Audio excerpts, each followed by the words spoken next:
I think they just don't get it. Well, they don't think they're going to like it. Oh, okay. You know, you think roller derby, I didn't care. I mean, honestly, I gave Geek Boy the opportunity to pick, and that's the one he chose. Oh, okay. I said, okay. I mean, it looked good to me, but I wasn't super interested. So. Right. And what did you rent? We rented, what did we rent? Land of the Lost. And that's where the S word comes in. Yes. Okay, now you and I thought this movie was going to be really horrible. Yep, because it stars Will Ferrell. Which is not my thing. I like Will Ferrell. That's your thing. He's great on the website funnyordie.com. Yeah. But the last several movies he's been in have just been, you know, in the toilet. Whatever. So, but a friend of ours suggested that Land of the Lost was just hilarious.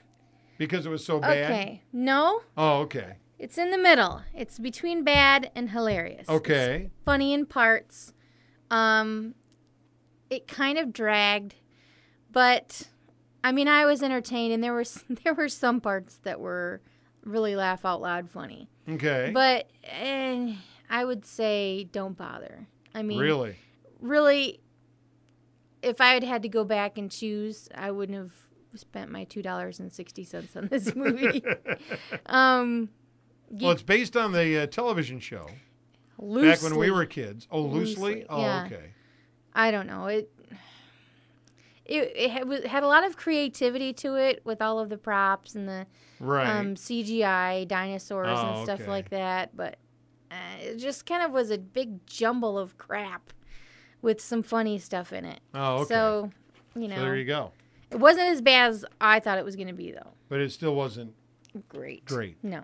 Well, I went to see 2 movies. The wife and I went to see Toy Story and Toy Story 2. Those only count as one, though, right? That's true. Okay. Because it's one double feature. Right. Which still, I was going to say, when you put it together with everything else that they added, and we'll get to that in a second, it was only just a shade over 3 hours. Oh, well, that's not bad. You know, you don't get the little Pixar films at the beginning. Mm-hmm. It goes right into the movie. They're now in 3D. Right. And it was very good in 3D. Oh, cool. It was.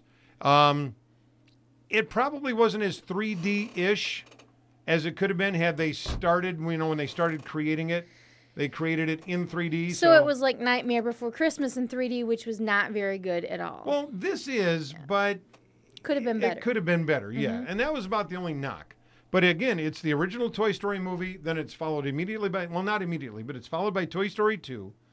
The coolest part of this, though, was at the very beginning, before Toy Story 1, they had some of the characters giving you instructions on, you know, putting your glasses on and everything, and explaining that there would be an intermission, right? You know, in between the movies and stuff. And then, instead of, you know, they give you a 5-minute intermission to go get more snacks, to go to the bathroom, do whatever. Wow, that's not very long. No, but it wasn't just like 5 minutes of like trailers or just cheesy music. Right. They had a little countdown clock in the corner because I stayed through the whole thing. I mean, you know, my bladder's bigger than a 4-year-old. I can hold it.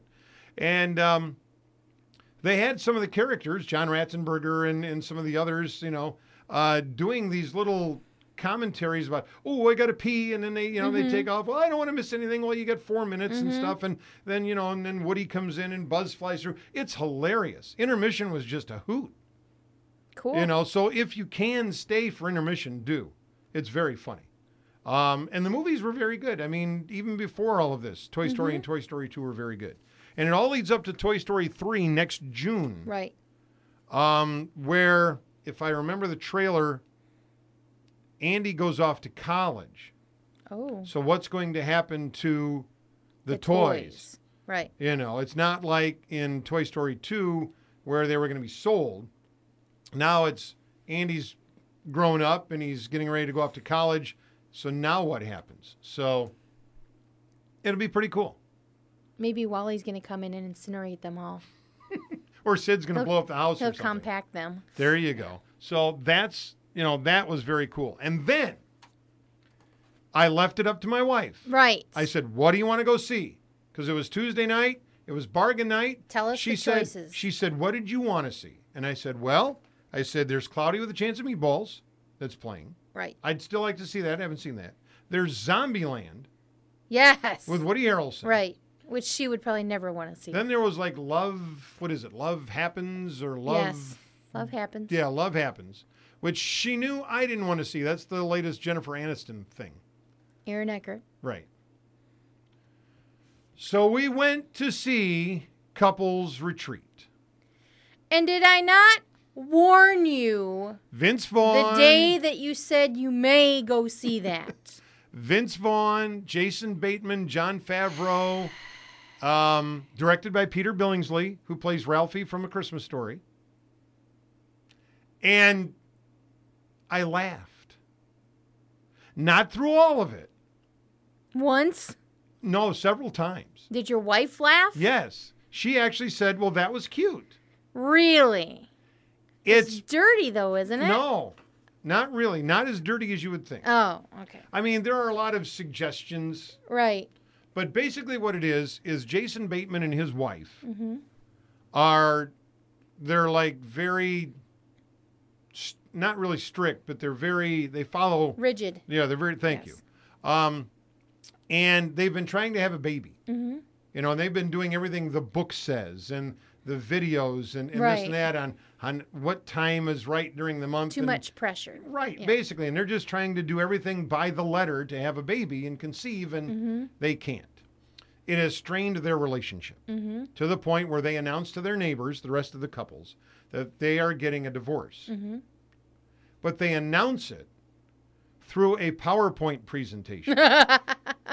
Priceless. It was funny. Now, that was one of the, I mean, you know, they sit them all down. They've got this announcement to make. They fire up the PowerPoint. They have graphs and charts and different, you know, like bar graphs and everything mm-hmm. showing in the timeline, showing, you know, when they met and when they mm-hmm. fell in love and when they started falling out of love. When their relationship peaked. Right, and stuff like that. Nice. That was cute. Mm-hmm. So they say they want to go off to this Island of Eden mm-hmm. retreat run by this guru, somebody other.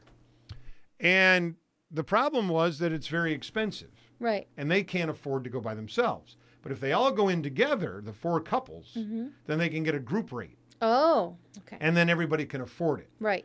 And Jason Bateman sold it on the basis of, you know, there's like a half an hour each day where we're supposed to sit and talk about relationships, but then the rest of the time there's drinking and dancing and jet skis and time on the beach and waterfalls and all this romance, and they were showing the pictures of the grass huts and the beautiful blue water and everything, blah, blah, blah. It's like one of those timeshare meetings you go to. Right. You know, oh, look at all the fun you can have, but you got to spend, you know.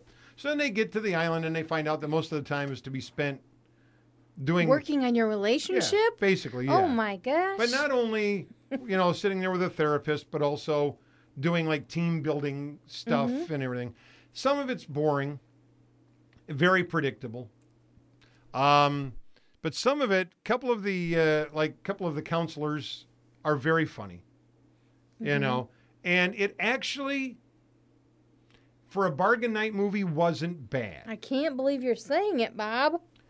Married couples, I think, would appreciate it more because they talk about the struggles.